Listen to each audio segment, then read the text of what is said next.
Hola, buenos días. Bueno, hoy vamos a hablar de los principios del urbanismo sostenible y en particular de las estrategias bioclimáticas en el urbanismo y la relación con la arquitectura, ¿sí?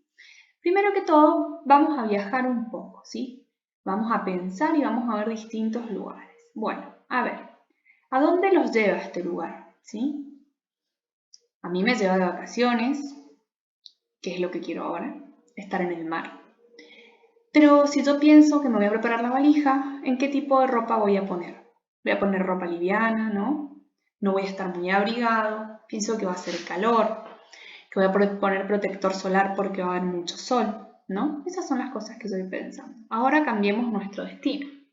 Mis sensaciones son totalmente distintas. Quizás me imagino en este lugar esquiando, pero cuando pienso en mi ropa, ¿qué pienso que me voy a llevar? Sí, abrigo, bufanda, gorro, guantes, ropa que no se moje, ¿no? Vamos pensando distintas cosas.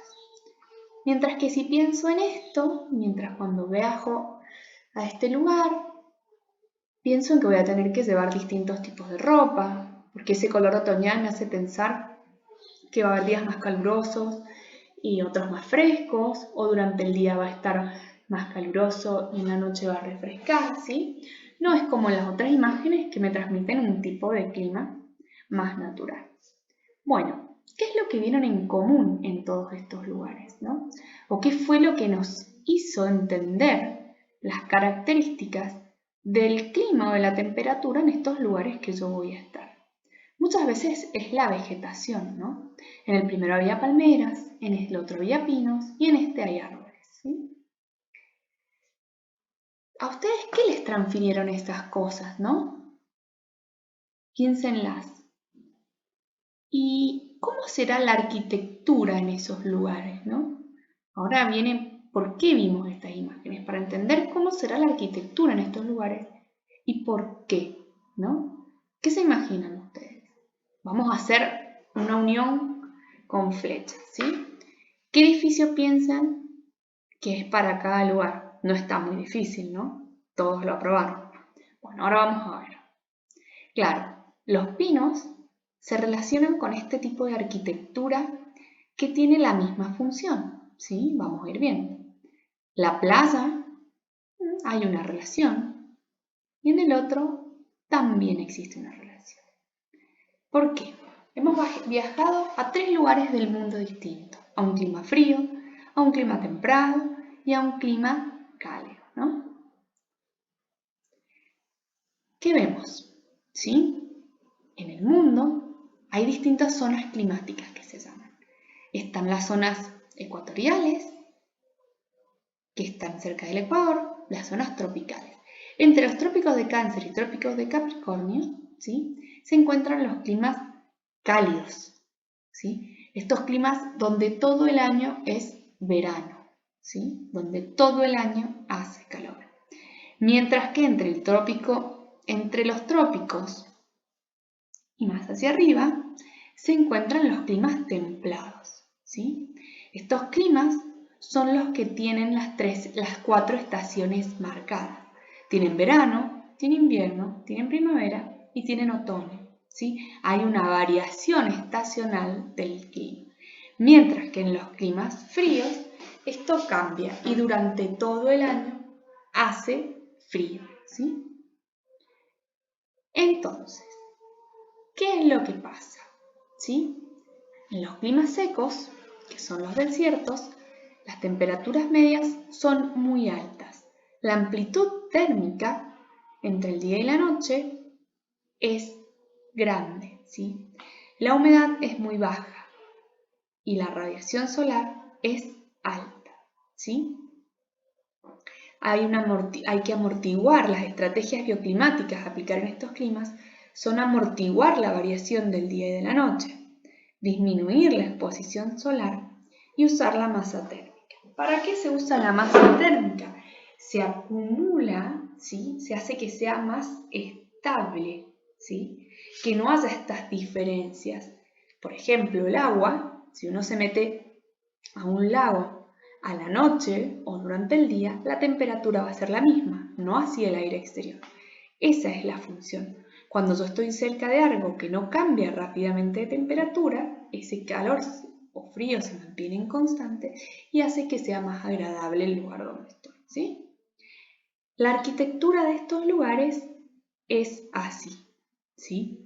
Es una arquitectura blanca, podríamos decir de colores claros, para que las paredes no absorban la radiación solar. A su vez, tratan de estar cerca las edificaciones entre sí para darse sombra entre ellas y que la gente tenga siempre sombra, ¿sí? Mientras, acá volvemos a que era la imagen de la playa, ¿no? Las palmeras tienen una función, ¿sí? Cuando yo pensé en llevarme poca ropa, también pensé en abanicos, quizás, en ventiladores o en cosas que me permitieran generar aire. Bueno, las palmeras se adaptan al clima de este lugar y es la vegetación adaptada a este lugar, propia de este lugar, que ¿qué me da? Me da sombra, o sea que limita la radiación solar y permite que el aire pase a través, cosa de que la persona que está abajo tenga el mayor aire posible, que eso me disminuye la sensación de calor. A su vez, otra característica de estos árboles, ¿sí? De estas palmeras, es que sus hojas duran todo el año, así como el calor. En este lugar no se pierden las hojas de a poco, sino que la palmera las va perdiendo a medida que crece, pero todo el tiempo tiene hojas. ¿Cuáles son las estrategias para los climas cálidos húmedos, las selvas y las playas? Podríamos decir, temperaturas medias altas, poca o nula amplitud térmica porque hay mucha agua y eso hace que la amplitud térmica, como yo les decía, no cambie tanto entre el noche y el día, y la humedad es muy alta. ¿Qué estrategias tengo que aprovechar? Tengo que maximizar los sectores de sombra, como son las palmeras, disminuir la masa térmica, ¿sí? Porque va a estar siempre caliente, ¿sí? Si yo tengo una pared, va a estar siempre caliente y yo quiero que algo esté más fresquito. Entonces, no. Por eso voy a disminuir la masa térmica y promover los movimientos de aire. ¿Cuáles eran las casas que se condicionaban con este clima, con las que vimos cuando unimos con flechas? Eran esas cabañitas livianitas de madera levantadas del piso que promueven el mayor recambio de vientos posible. Bueno, eso puede ser solo en algunos sectores. En los sectores más densos, como podemos ver estos, ¿cuál es la edificación que se conlleva con esto? Es la edificación tipo torre, que permite que el aire pase constantemente, ¿sí? Que no lo bloquea, ¿sí? Entonces, cuando yo tenga que construir en un clima cálido, ¿qué voy a tener que hacer? Pensar en estas características, ¿sí? Poca masa térmica, mucha ventilación, ¿sí? Y después adentro, cuando yo una vez que pienso la ciudad, cada uno va a hacer el edificio con las características propias. Pero es muy difícil que si la ciudad no se adecua a las características del lugar y a las estrategias bioclimáticas que tiene que generar este lugar, yo dentro de la vivienda pueda aplicar esas estrategias, ¿sí? Ahora pensemos en los pinos, que nos daban del clima frío. ¿Por qué esa forma triangular? ¿Qué pasa? Esa forma triangular permite el ingreso de los rayos solares en la parte alta y yo que estoy en la parte baja me cubre de los vientos. ¿Por qué? Porque el viento me da más frío y el sol me da más calor. Entonces la vegetación se adaptó a esa condicionante natural climática y tiene esta forma. A su vez, como hace frío durante todo el año, los pinos también tienen las hojas durante todo el año. Bueno, ¿cuáles son las estrategias? En el clima frío, las características son los bosques, por ejemplo, las temperaturas medias son muy bajas en invierno y las temperaturas medias son bajas también en el verano, porque todo el año hace frío, decimos, ¿no? Hay baja radiación polar, por eso es tan importante tomar el máximo. ¿Cuáles son las estrategias? Máximo, ahí está mal escrito, ¿sí? Me ha quedado mal. Es maximizar la ganancia solar, ¿sí? Aumentar la masa térmica, y disminuir los movimientos de aire. Veamos morfología de ciudades de clima frío, que tienen las casas están unas pegadas a la otra, permiten el paso del sol, generan grandes aventanamientos, pero si ustedes se fijan, estas ventanas tienen múltiples protecciones también para la noche, ¿sí?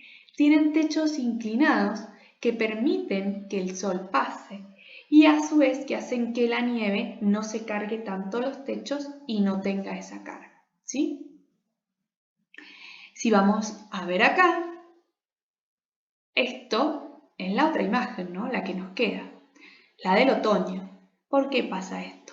Porque hay distintas temperaturas. Yo en el verano necesito sombra porque hace calor y en el invierno necesito la radiación porque hace frío. Entonces la vegetación también se adaptó a estas características climáticas y pierde y recambia sus hojas, ¿no? En el clima templado, las temperaturas medias son bajas en el invierno, las temperaturas medias son altas en el verano y hay buena radiación solar, ¿sí? Las estrategias se dividen porque tengo que aplicar estrategias para clima cálido en el verano y estrategias de clima frío en el invierno. ¿Y cuáles son estas? En el verano, como dijimos, tengo que maximizar los sectores de sombra, disminuir la masa térmica y promover los movimientos de aire. En el invierno tengo que maximizar la ganancia solar, disminuir las superficies expuestas y minimizar las infiltraciones, ¿sí? ¿Qué va a pasar? Por ahí van a decir, no puedo hacer todo. Bueno, van a tratar de hacer todo, pero van a dar mayor contemplación al clima más preponderante, ¿sí? Hay sectores, si bien que tienen los dos climas, los veranos son más leves y los inviernos son más duros, o al revés, los veranos son más leves y los veranos más rigurosos. Entonces yo voy analizando los datos climáticos de mi sector, voy a poder ver cuáles son las cosas que tengo que aplicar, ¿sí? Las estrategias que debo aplicar para ese sector. Ejemplos como este, por ejemplo, es Mendoza. Acá tenemos Mendoza, Buenos Aires y Nueva York. Por ejemplo, Mendoza, el verano es muy riguroso. Si bien el invierno es más extenso y tiene mayores horas de acondicionamiento climático, nuestra característica de desierto hace que la sombra sea algo fundamental. Entonces se plantaron árboles que nos permiten la radiación en invierno, pero que nos dan sombra en el verano. Acá vemos, por ejemplo, en otras imágenes que también se han plantado árboles que permiten lo mismo. Y en otros sectores no hay árboles, pero las edificaciones también tratan de estar pegadas unas a la otra para disminuir los intercambios térmicos y que tanto los veranos como los inviernos yo me relacione desde el edificio lo menos posible con el exterior para mejorar mi temperatura interior y consumir menos energía, ¿sí? Entonces yo acá les dejo una frase para pensar, ¿sí? Que el arquitecto del futuro debe basarse en la imitación de la naturaleza, porque es la forma más racional, duradera y económica de todos los métodos. Bueno, ustedes a través de otras materias como instalaciones 1 y arquitectura bioclimática, y a su vez en las distintas arquitecturas, van a seguir aprendiendo de arquitectura bioclimática. Acá vemos un pantallazo general de qué es lo que tenemos que aplicar, pero sobre todo tenemos que pensar en cuáles son las características de la vegetación autóctona del lugar, que es la que ya se ha adaptado, y con nuestras arquitecturas copiar estas adaptaciones. Por eso les decía, en los climas cálidos, sombra y ventilación, en los climas fríos, la mayor captación de radiación solar y disminuir los vientos, y en los climas templados tenemos que lograr que en el verano haya ganancia solar, en el invierno haya ganancia solar y en el verano disminuir al máximo esa ganancia. Espero que les haya gustado. Cualquier cosa me consulta.